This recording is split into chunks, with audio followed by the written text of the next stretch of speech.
You know that phrase, Michael, bored to death? I do. I mean, phrases like that, there tends to be something behind them. So what I thought we could do today is investigate that. Do you think you actually can be bored to death? Ooh, I hope so. And I hope that we do it today. Get ready for the most boring episode ever. That's quite a big, bold promise. If you're driving, if you are operating heavy machinery or doing anything other, frankly, than about to go to sleep, then maybe we should come with a warning. You've been warned. But that's what we're doing today. We're asking, can your brain be bored to death? We're asking, what is it scientifically? And why does your brain hate it so much? I have a feeling the answer is no, at least not directly. But I think that this journey is going to be a fun one because we need to define boredom. And I think we should start by talking about how bored we both feel right now.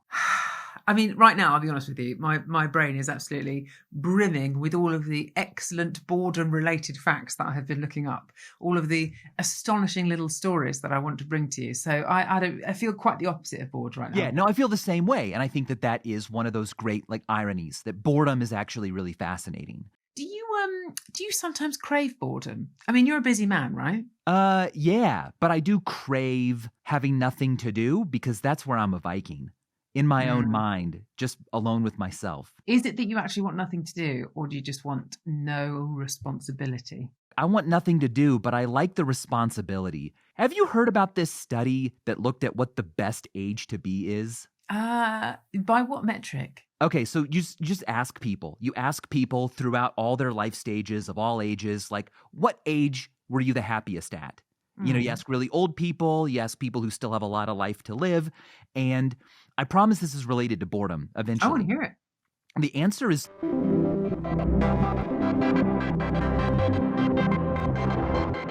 This episode is brought to you by Cancer Research UK. So when most people think of naked mole rats, their unusual relationship to cancer probably isn't the first thing that comes to mind. But maybe it should be, because it is incredibly rare for them to develop cancer, which could be partly down to their unique immune system, or it might be the way that their cells respond to damage. So scientists are studying their biology for its cancer-fighting secrets. It's a reminder that discoveries can sometimes come from places you don't expect. Cancer Research UK is the world's largest charitable funder of cancer research. Thousands of scientists, of doctors and nurses, work across more than 20 countries to help turn discoveries in the lab into new tests, new treatments, and new innovations.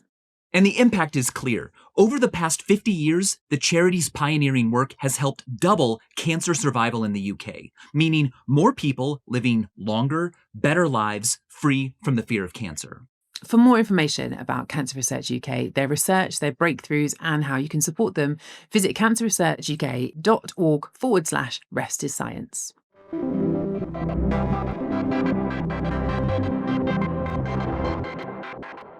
Oh, hello. This is Michael and Hannah. A few days after recording this episode, I realized afterwards that I said everyone's favorite age to be was 38.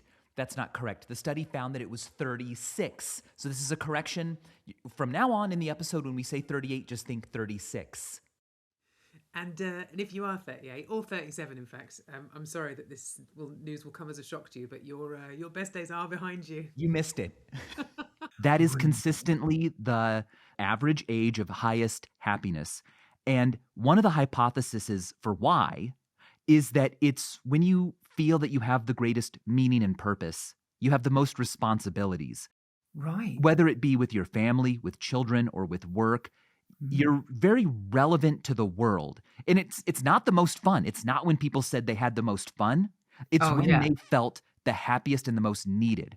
When you're young, you're kind of like, I'm here, everyone's caring for me. And when you're old, you're here, everyone's caring for you. But in the middle, if you don't get up in time and bring your kid to school, it's your fault. Everyone's relying on you.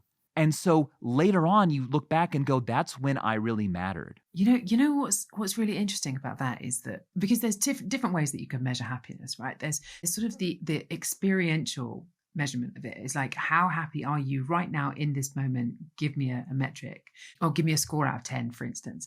But then there's also this sort of reflective version of happiness of That's like, right. how did you feel? How do you feel about your life?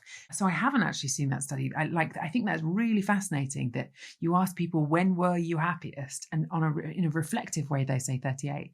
Because when you ask people, how happy are you right now?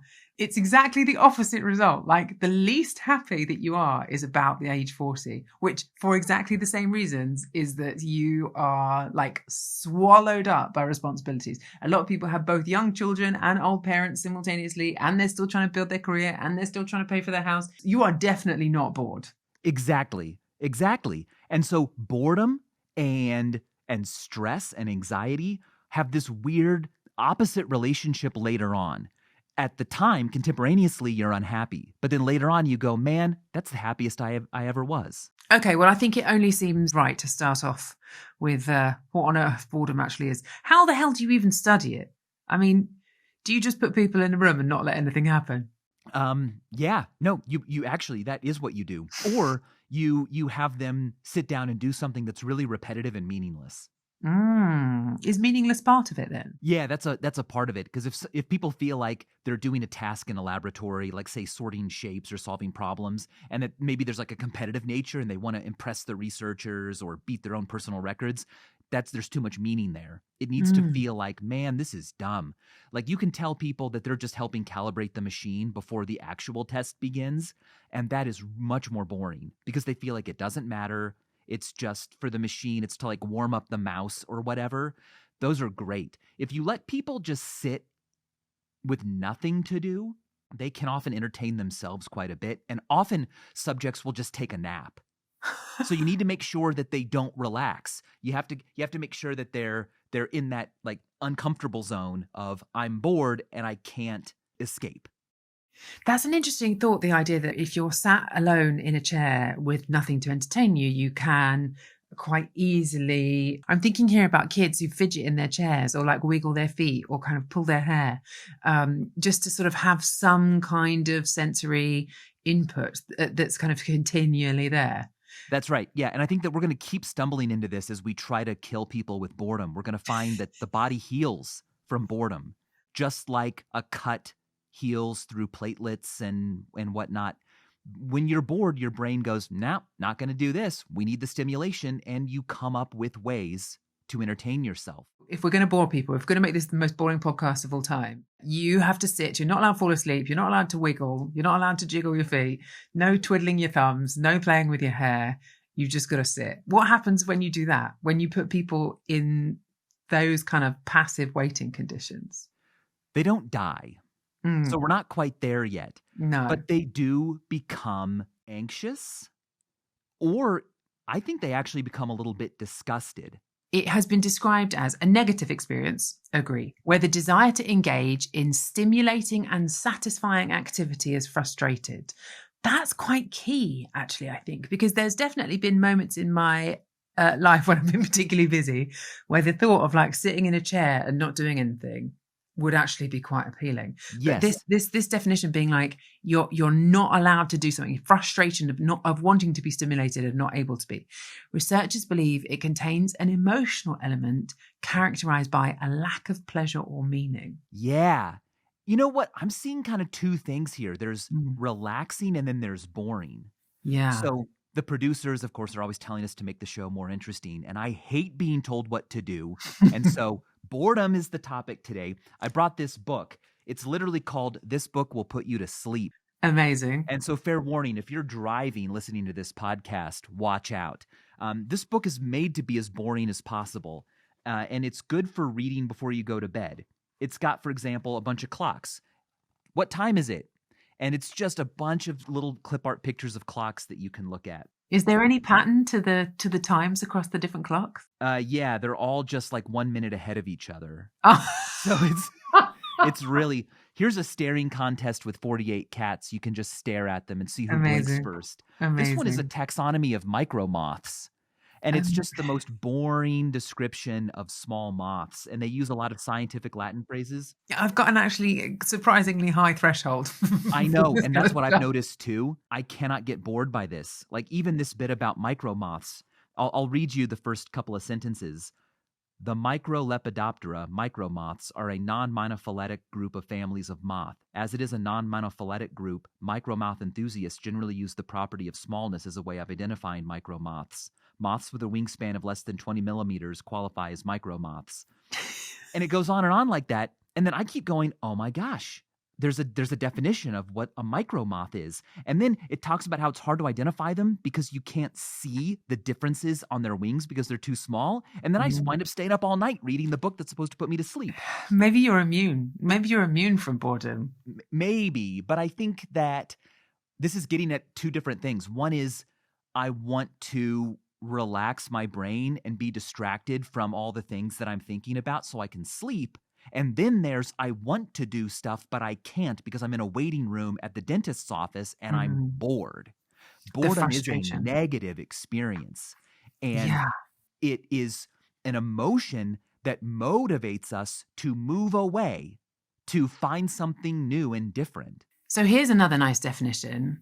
A situation becomes maximally boring when it combines three factors. One, nothing new is happening. Everything is fully expected. And the activity feels pointless, which makes me think, frankly, your book is out. It failed on all three counts. Yeah, it's not pointless. It really fails that third one for a lot of reasons. One is just that I find micro moths interesting, I guess, but also because as like a content creator, I just keep reading this going, this is content. Like I've already made a YouTube short about this book, and I struggled to find something that was legitimately boring. Like there's one it's called A Few Facts About Minor Belgian Politicians. And they talk about like who was the deputy prime minister for a couple of months in this interim period in the 2000s. And I'm just like, I want to Wikipedia this person. What an interesting minor position to have. But that's because I'm always thinking about how do I get views on this? And there's always a way. Yeah. All right. But what would be boring to me is something that's pointless. And that gets to that frustration definition that you brought up, the feeling of I'm being stopped from activities that I would rather be doing. I tell you what is interesting about this, though, is that we all know this experience. We've all can completely connect with the idea of sitting in the dentist, feeling frustrated. But it is interesting that there is something going on in our brains that does react so viscerally to these kind of situations where nothing new is happening, where everything is fully expected, and where the activity feels pointless. And I think part of the reason for this is that our brains, and I think this is increasingly the sort of view of scientists, is that our brains are basically these prediction machines, trying to work out what's going to happen next with reality, predict it, and then it feels happy when it gets the prediction correct and sort of gets a little bit of jolt dissatisfaction if it gets it wrong. You can notice this really clearly if you ever try and step off of a static escalator. You know that experience that I'm talking about here? Oh, yeah. I think it's called the elevator effect. Like it's a whole thing with the name. Yeah. Where escalator effect, no? What did I say? Elevator? Yeah. Ah, see, I'm just keeping you on your toes. Yeah, not boring. Yeah, Everything boring. wasn't fully expected. The escalator effect. Yeah, that's when you step off an escalator or when you step onto an escalator that is off. Yes. And exactly. you feel like you're losing your balance. Yeah. And it's because your brain is making a prediction that it's then getting wrong. There was this really incredible study with monkeys. It's like one of the most important science papers, neuroscience papers. Certainly one of my favorites, let me put it that way, where they were monitoring the neurons in the brains of monkeys. They had these really unbelievably fine wires that were basically eavesdropping on what these neurons were doing in the monkey's brain. And the monkeys were part of this experiment where they were kind of doing like Pavlov's dog, right? So the monkeys would get this little drop of juice, which it really loved, and a light would come on in advance of the juice. And what they were looking at in the brain for when the spike of dopamine might happen. So you would expect if the monkey loves the juice that the spike of dopamine would happen when the juice arrived, right? And that is what happened initially. The monkey drinks the juice, the dopamine spike's done. After a while, the monkey learns that the light comes on before the juice arrives. Now, what's interesting is that when the monkey actually gets the juice, then it's like, okay, cool. I was sort of expecting that. That's absolutely fine. If, however, you decide to not give the monkey the juice, it's predicted it's about to get some, and then the juice never arrives. The monkey is pissed. The monkey does not like that at all. But the other way around, if you don't put the light on and then you just give the monkey the juice, so it's not predicting it, and then the juice arrives, it's even more happy than it would be if it was predicting something. If you put that another way, I always think of this as like, okay, if I'm walking down the street and I unexpectedly stumble across 20 pounds, it makes me way, way, way happier to have found this unexpected 20 pounds that I didn't predict than if somebody, a friend of mine who owes me 20 pounds, gives me the 20 pounds. It's like, yeah, cool. Thank you very much. I knew that was coming. I appreciate it. When you are like predicting the world and something better than predicted happens, your brain is like super excited about it. And likewise, the reverse, if you predict that something good is going to happen and it doesn't, your brain is extremely unhappy. But this is like one of the pieces of evidence that we have. And there's a whole multitude. I mean, you could do many episodes on just this, about the fact that the way that our brain works essentially is that it is assessing the sensory inputs. It is going through all of the information that is coming in. It's making predictions about what is going to happen next. And then it is rewarding itself based on whether those predictions turn out to be true. And so in a situation where nothing new is happening, where everything is fully expected, both of those situations basically mean that the brain is starved of the opportunity to make predictions. Yeah.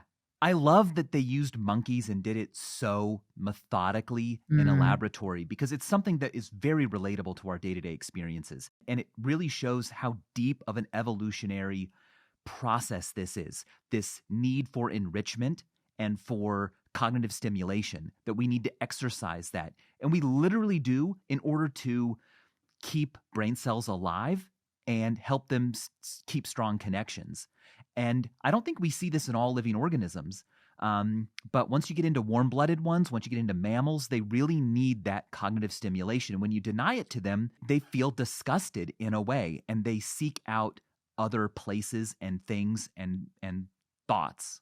You said that boredom was like disgust, though. Do you see? Wait, one, how? And two, is that universal across animals? Disgust is universal. It is one of the first things you see in a life form, because what it is that it's on the spectrum of approach and withdrawal, right? That's a thing that not all life forms, the earliest ones, they just existed. But one of the first behaviors you see in an organism through increasing complexity is suddenly an interest in approaching certain things and withdrawing from other things. And disgust is the emotion associated with withdrawal. And so Plutchik, on his famous Wheel of Emotions, which if you want to just have a great time looking at how emotions might be related, look up Plutchik's emotion wheel.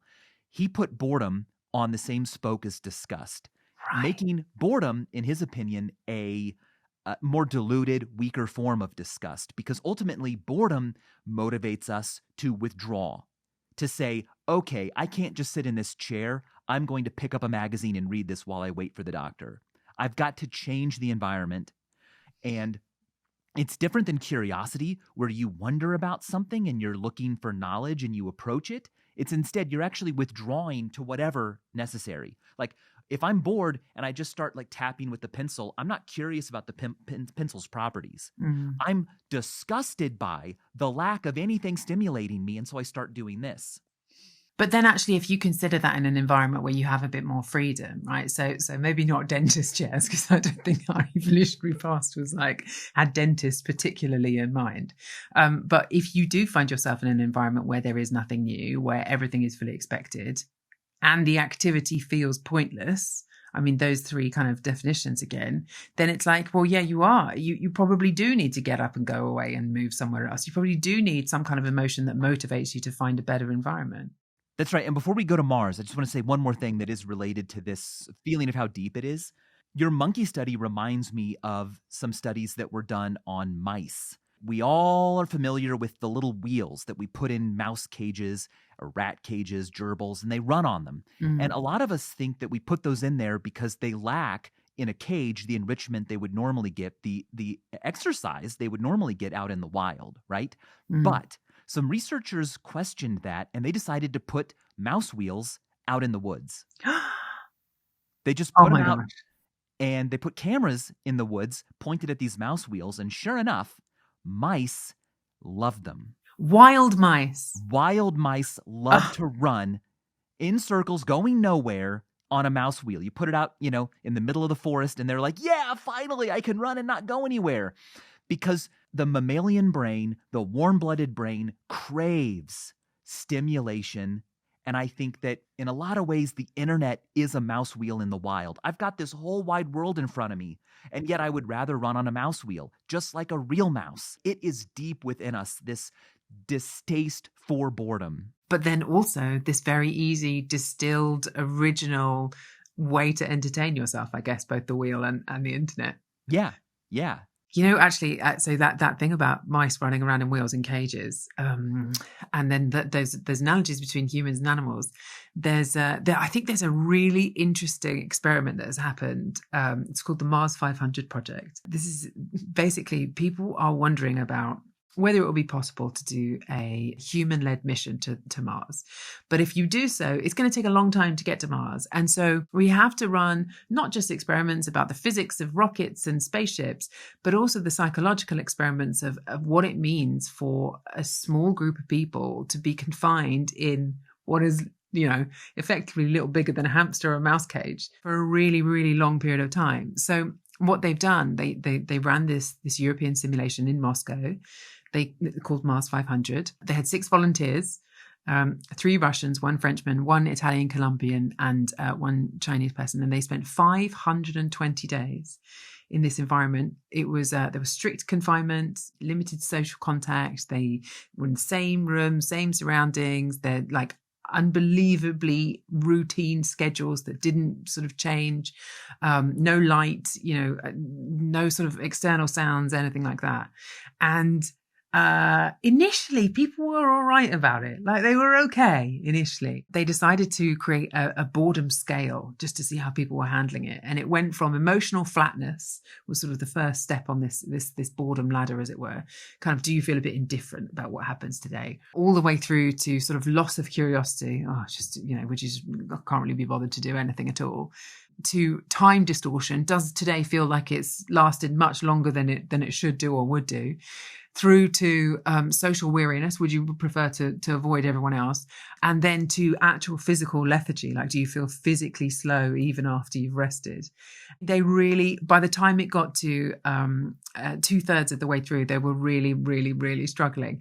One crew member said that every day he started to feel so identical that he started deliberately misplacing objects just to have something to look for. They had a treadmill. I mean, sort of the human version of the mouse wheel, a treadmill schedule that was so rigid that one of them said that they could tell the time by the sound of the other person's footsteps. Wow. I mean, it was, I think, not fun. They just did not enjoy it at all. I love that little trick, that little life hack of deliberately misplacing things just to give yourself something to do, because that is what we find. And this goes back to the body's self-healing boredom avoidance abilities. If you make people really bored, they would rather hurt themselves than continue to be bored. Go on. In the experiment, you show participants a button that if they push, will administer an electric shock. Like the button is metal, and when they push it, they get this very uncomfortable but, not dangerous shock. And presumably these are people who don't want to be shocked. Yeah. And people don't want this. They don't like it. Some people will try it and they'll be like, oh gosh, yeah, I hate that.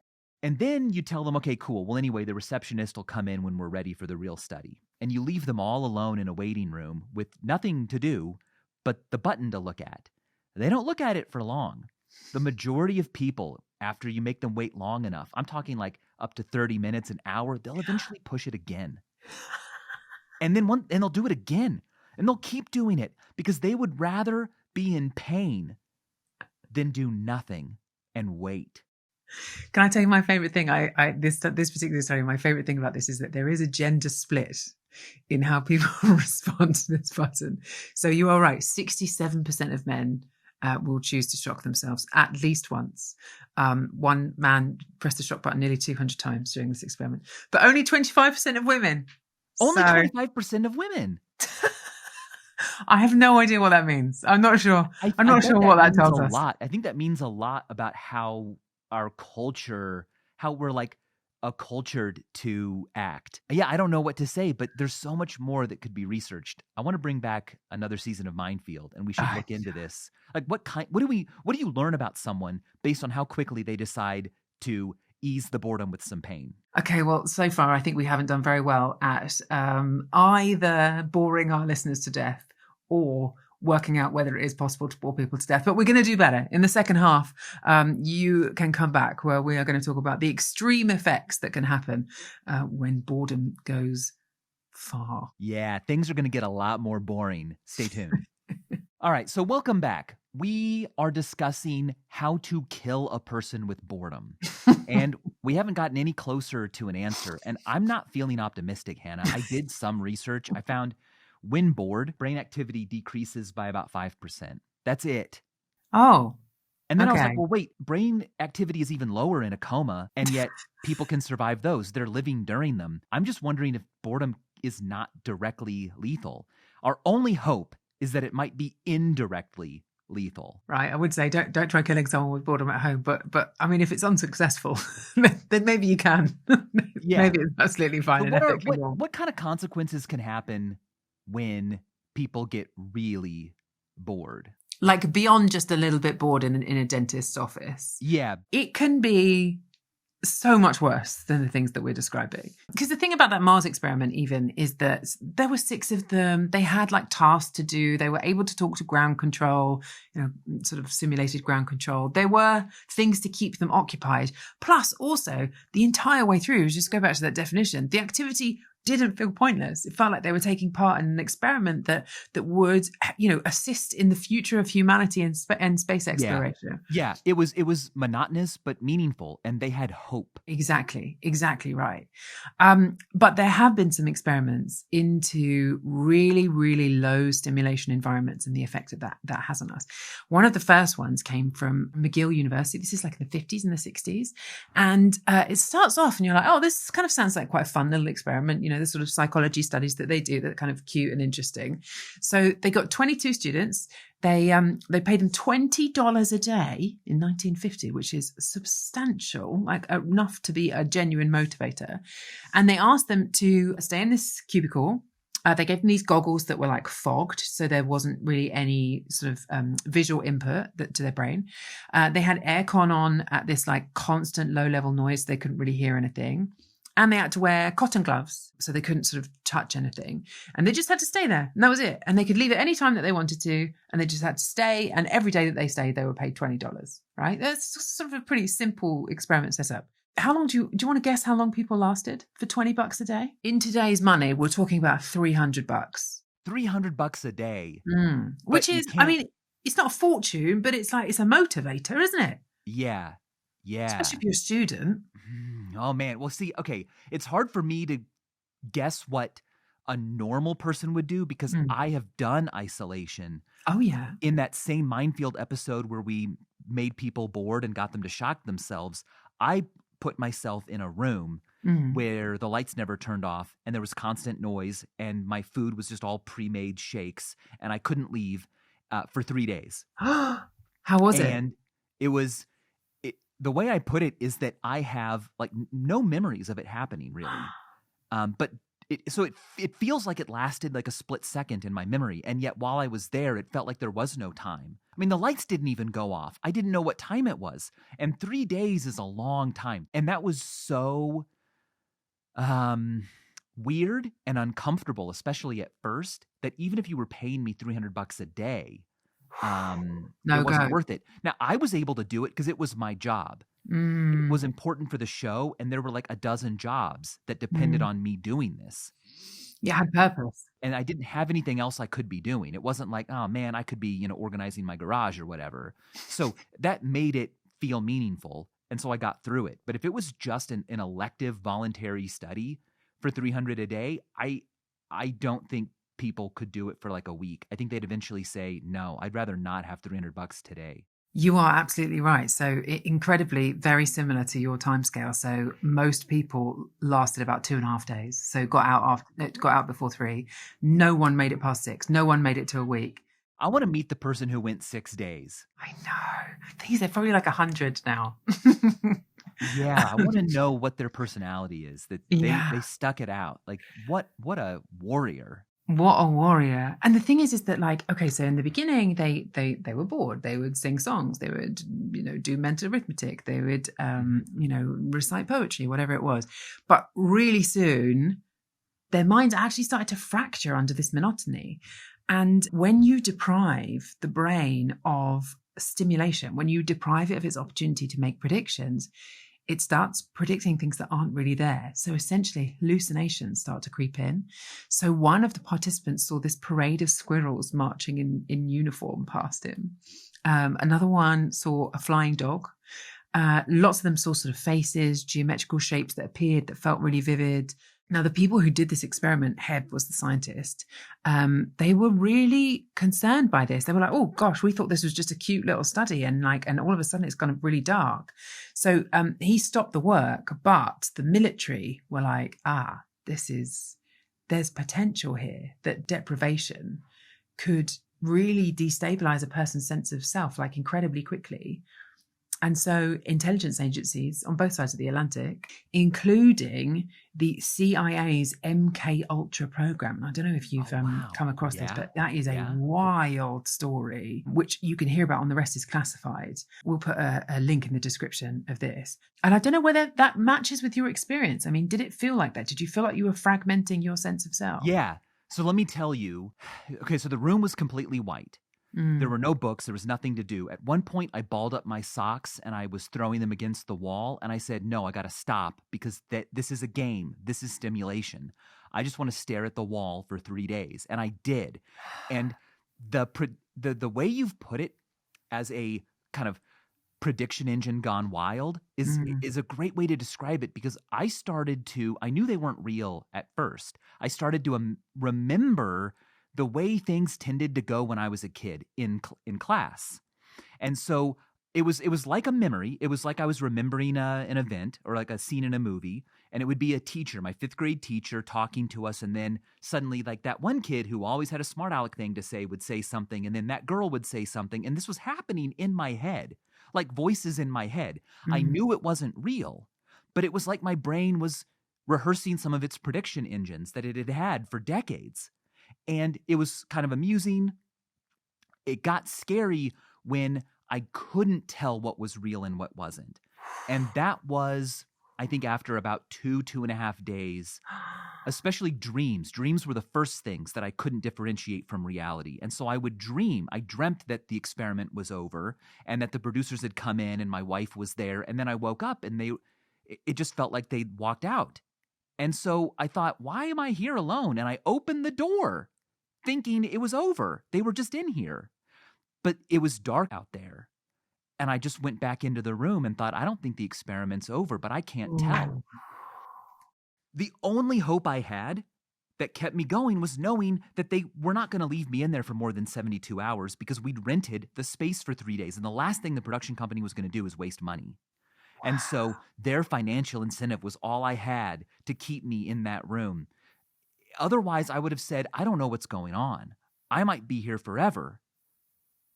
This is so extraordinary. And so I don't want to get into it, but it's really encouraged me to think about the emergence of consciousness and sentience in humans, and the ancient stories of hearing voices and having prophetic dreams. I think it really is a deep thing that we can all tap into. And so I would recommend that everyone try some form of intense, prolonged isolation, because you learn so much about yourself when there's nothing else but your own mind around you. Because this is the idea behind sensory deprivation tanks, isn't it? I mean, there was, I feel like this is about the 7th time that I've mentioned Feynman on this show. We should do an episode on Feynman and what a problematic character he was. But he really loved going in sensory deprivation tanks, which I've never managed to try, for exactly this reason, that essentially your brain very, very, very quickly starts to hallucinate. And he felt that he could explore the boundaries of what the sort of mechanics of his brain was doing, but in a way that didn't involve taking hallucinogens or mind-altering drugs that might have a longer lasting, more permanent effect. That's right. Yeah. The therapeutic and the psychonautical powers of isolation can be explored with sensory deprivation tanks. And I did one of those too in preparation for the isolation room, and it helped a lot. A sensory deprivation tank is built to deprive you of any sensory information. You float in water saturated with Epsom salts. So you are neutrally buoyant and you don't sink, you don't have to swim, you're just there. And the water is at just the right temperature to be in equilibrium with the heat your body releases, so you feel no temperature. You're also sealed in a chamber that's completely dark and completely soundproof. So there's just nothing coming in any of your holes. You're just there with nothing but your own thoughts to happen. And you can do it for 30 minutes at a time, an hour, many hours, but that allowed me to become more comfortable being alone with just my thoughts to entertain me. And that really made isolation, or at least the first day of it, much easier. How many times did you do the deprivation tank? Just once. How quickly did you start to see things that weren't necessarily there? Really quickly, because it feels like there's images in front of your eyes right away. And I want to make it clear that it's a hallucination, but it's not like you think it's actually there, right? I didn't think, oh my gosh, like these dancing colors and these lines are actually real. I knew they weren't. I was fascinated by why my brain was making them. And if I concentrated too much on them, they went away. It was not as powerful as I would have liked, right? It wasn't like a psychoactive drug, but it was much safer. But here's the thing: it's like I mean, this isn't the same as having a mental health episode. This isn't like you say, psychoactive drugs, which is where the molecules in your brain are sort of rearranging and you can't tell what's real anymore. This is also not that boredom drives people mad. It's that your brain needs noise in order to stay sane. Yeah, it doesn't drive you mad. You are already mad, and it's reality around us that keeps us sane. And when you remove that, the brain goes, I'm on my own. This is what I'm really like. And you learn a lot about yourself. And so killing someone with boredom it almost feels like the opposite is what's going to really happen. You will make the person become born again as their true self.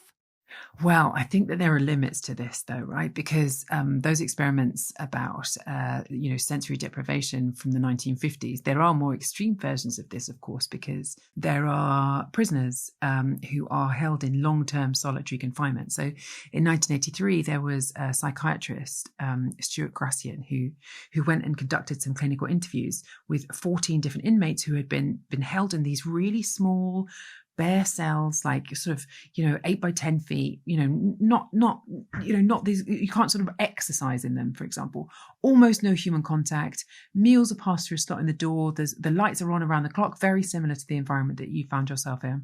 No conversation, no books, no radio, and no sensory inputs, basically. I mean, they could occasionally hear the clank of metal doors down the corridor and like occasionally people screaming or whatever, but that was it. And sometimes these people had been in there for years at a time.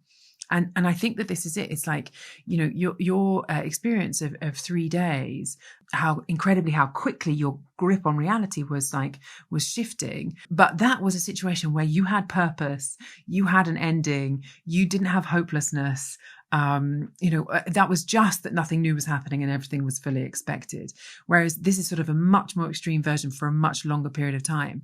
And, what they found was that, okay, yes, of course, these people had hallucinations, they had paranoia, they had panic, they had all of these different kind of things. One person said, I feel like I'm dissolving, which is like a really horrifying thought. But actually, in particular, when they looked at the brains of people in this experiment and in subsequent studies of people who have been subjected to long-term solitary confinement, we now know that it shrinks the hippocampus, that it reduces the activity in the prefrontal cortex, that once you deprive your brain of noise and stimulation, it actually starts to atrophy. Yeah. And so maybe you cannot kill someone with boredom directly, but indirectly you can cause a lot of harm. And I don't know, maybe you can indirectly kill someone with boredom because there have been studies on civil servants who reported being very bored at their jobs. When they were studied for a long time, it was found that they did die younger. Now, the direction of causation isn't really known here. Could it be that they were already going to die sooner and that led them to have more experiences of boredom for some related reason? Or was the boredom itself just reason for their brains to atrophy and give up?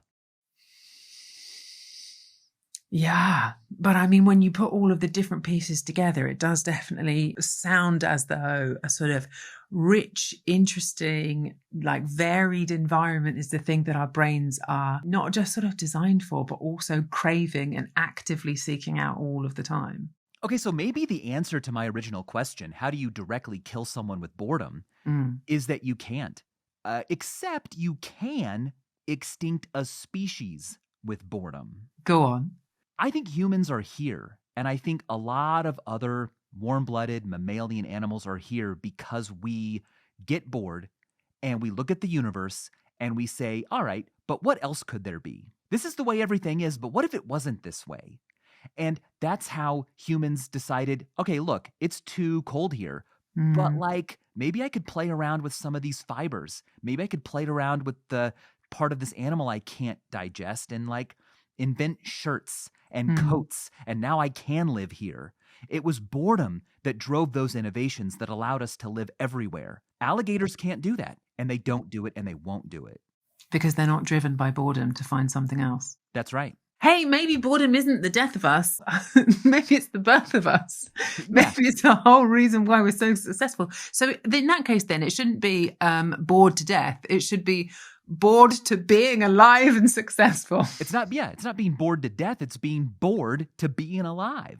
Yeah, or maybe born to be bored. Born to be bored. Born to be bored. I'm putting in an order right now for the t-shirt that you're inevitably going to bring out. Good. Yeah, you'll get the first one.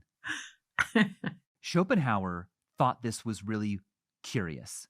He thought, shouldn't the world be enough? The existence of boredom showed that there was something wrong with being, with existence itself, that we can't just be okay with it. And this bothered him his whole life. And on the other side, other philosophers said that it was a sign that humans were sublime. The fact that like a grasshopper can just like do nothing and not seemingly be worried about it, and yet we do, shows that we must be greater than this world, that we're above and beyond it. And I think the answer is somewhere in between. I think humans and a lot of like any kind of warm-blooded animal, it really needs to solve puzzles. Its cognitive niche requires it to be thinking about things not as they are, but what they could be. I need to build a nest. Okay, that's an instinctive behavior, but I need to go somewhere else because it's getting too cold for me. So we're gonna try some other places. We're gonna build a ship and go across the ocean, not because we have to, but because we haven't gone there yet. I think that this is why species like ours are here today. I think it's why the dinosaurs didn't survive the asteroid impact, but birds and mammals did. Don't you also think that this is a little bit why science is like the most human thing possible? Because it's like the extension of exactly what you're describing, right? Like if our brains are constantly trying to make predictions and then think about what might happen next and then going and testing our theories and like constantly wanting more and more and more and not being comfortable with just existing. I sort of feel like that is a description of exactly what science is too. Like constantly trying to work out what's just around the next corner, that next bit of discovery, that next prediction. That's right. Yeah. And philosophy as well, like just continuing to ask questions for no purpose. Have I told you one of my favorite jokes? I think about this joke the most often. Go on. Okay, so in the joke, the dean of a university is speaking to the engineering department, and he's like, guys, you're costing us too much money. Why can't you be like the math department? All they need is paper and pencils and waste paper baskets. Actually, no, why can't you be like the philosophy department? All they need is paper and pencils. And so even if bad ideas are allowed, that's a hallmark feature of humanity, that you don't have that activity when you're a tree. No, you don't. No, you don't. You just end up in the waste paper basket. That's right. Yeah. That's why we're here. You're in the waste paper basket. Okay, well, I think that is a very lovely place to wrap up this episode. We hope that you enjoyed that. There is a lot more to come from us. Make sure that you are following The Rest of Science wherever you get your podcasts. Make sure that you like and subscribe on YouTube.